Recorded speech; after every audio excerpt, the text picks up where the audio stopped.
The winter wind moved across her like a whisper from an old memory, brushing against the quiet streets and making the city glow under soft yellow lights. In that gentle cold, where breath turned to mist and every shadow felt like a secret, Yuna stepped out of the train station with a heart full of exhaustion she refused to show. She had promised herself she would start a new chapter here, far away from the noise of a life that had felt too heavy. What she did not know was that her first step into this new city would become the first step into someone else's life too, a life that had been waiting for her unknowingly. Across the street, Jian stood beneath a flickering lamppost, scrolling through messages that never arrived. His face carried the loneliness of someone who had learned to smile even when no one was looking, someone who had taught himself that silence can be a friend if you pretend hard enough. His world was orderly, unmoved, unchanging, quiet, until the moment his eyes lifted and caught the sight of Yuna slipping on the icy pavement as she hurried across the crosswalk. Without thinking, he ran to her, catching her before the cold ground could. Her breath hitched as she landed against him, her hands clutching the fabric of his coat, eyes wide,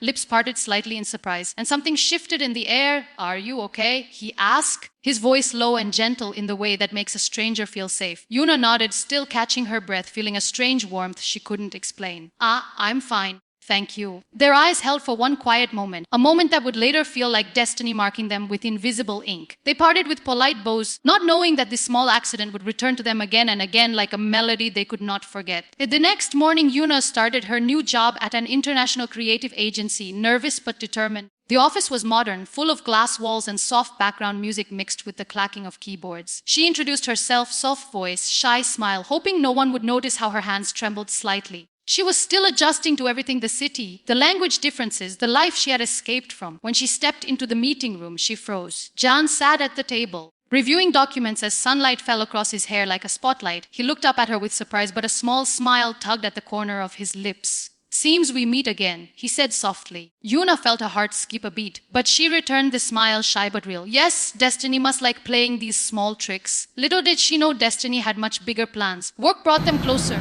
First professionally, then slowly, naturally, like two rivers finding each other after a long journey. Jian was patient, composed, gentle. Yuna was warm, creative, a hopeful dreamer wrapped in quiet sadness. He noticed the way she stared at her phone sometimes and forced a smile after. She noticed how he hid his tiredness behind polite professionalism. They were strangers who understood one another without asking too many questions. One evening, after a long project meeting, the team decided to go out for dinner. Yuna walked alone through the lightly falling snow while the others caught taxis. She liked the quiet, the space to breathe. Jian noticed she had left by herself and followed a few steps behind, worried but pretending he was simply walking the same direction. Suddenly, her steps slowed. Snowflakes melted on her cheeks, but Jian could tell not all of the wetness was from the cold. "Yuna," he called softly. She wiped her eyes quickly and turned. "I'm okay," she insisted, but her voice betrayed her. He stepped closer, not touching her, but close enough that she could feel his sincerity. "You don't have to be strong every second," he murmured, and something inside her broke, not in a painful way, but the way ice breaks in spring when water finally learns to flow again. She cried quietly, and he stood beside her, offering nothing but presence, which was exactly what she needed. Days turned into weeks, and the city transformed around them as if reflecting the change in their hearts. They began sharing lunches, ideas, jokes, the kind of smiles you don't give just anyone. He taught her Mandarin phrases. She taught him Hindi lines she loved. He laughed whenever she messed up a Chinese pronunciation. She teased him for not knowing certain Korean slang. Somewhere between these small exchanges, their hearts began recognizing each other long before they did. Yet neither confessed. Sometimes love grows in silence because both people are afraid to speak too soon and lose the fragile beauty they have. One evening, after an event, they walked by the Han River. The water shimmered like black silk, sprinkled with gold from the city lights. They talked about dreams in a quiet blend of languages, switching between English, Korean, Chinese without realizing. When Yuna shivered, Jin removed his scarf and wrapped it gently around her neck, his fingers brushing her skin for one electric second. She didn't pull away. "Why are you always so kind to me?" she asked softly. Jian looked out at the river, trying to hide the storm inside him. "Maybe because I know what loneliness feels like," he said. "And maybe because being around you makes me feel a little less alone." Yuna's heart tightened. "Jen, if I disappear one day, please don't blame yourself." He turned sharply. "Why would you disappear?" She shook her head. "Sometimes life takes things away before we're ready. I just wanted to say that." But she didn't tell him about the real reason. Her father's worsening health back home, the uncertainty hovering over her life like a quiet shadow. Tejan didn't question further, he simply nodded, but his heart held on to her words like a warning. As spring approached, their bond grew deeper. Jan sent her messages every morning: "Eat well today. Tell me if you need anything." Yuna replied with warm emojis, soft apologies. When she was late, small compliments she didn't dare say in person. At the office, people whispered about their closeness, but neither acknowledged it. They lived inside a delicate bubble of almost love, afraid even a whisper could burst it. Then came the night everything changed. Yuna received a call from her mother. Her father's condition had worsened dramatically. She needed to return immediately, maybe for weeks, maybe longer. Her hands shook as she packed a suitcase in tears, her mind full of Jian, his smile, his gentleness, all the words she had wanted to say but never dared. Jian knocked on her apartment door just as she zipped her bag. His breath came fast. He had run all the way. "Why didn't you tell me?" he asked. She tried to stay composed. "I didn't want to worry you. I want to worry about you," he said with sudden intensity. "I want to know when you're hurting. I want to be there." She looked at him with eyes full of sorrow. "You already have been. More than you know. Then let me stay now too." She shook her head.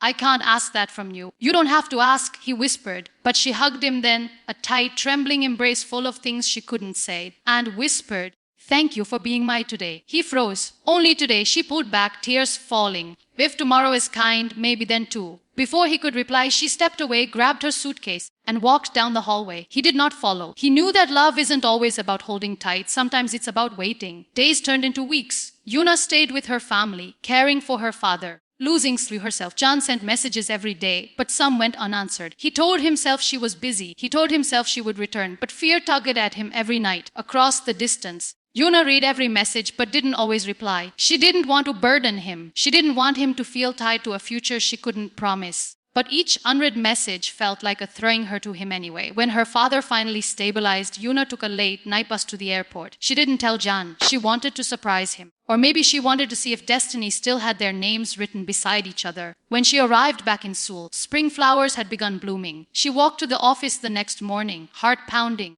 rehearsing what she might say. She found Jian in the lobby, surrounded by coworkers, planning a business trip to Shanghai. He looked exhausted, darker circles under his eyes, shoulders tense. But when he saw her, time stopped. For a moment he only stared, disbelief softening into relief, then into something deeper. "You're back," he whispered. She nodded, eyes bright. "I'm back." The others left them alone instinctively. The silence between them was full of everything they had held inside. Jian stepped closer, hesitant. "You look tired," he said gently. "You look like you haven't slept either," she replied. "I haven't," he admitted. "I kept thinking, what if you never came back?" Yuna lowered her gaze.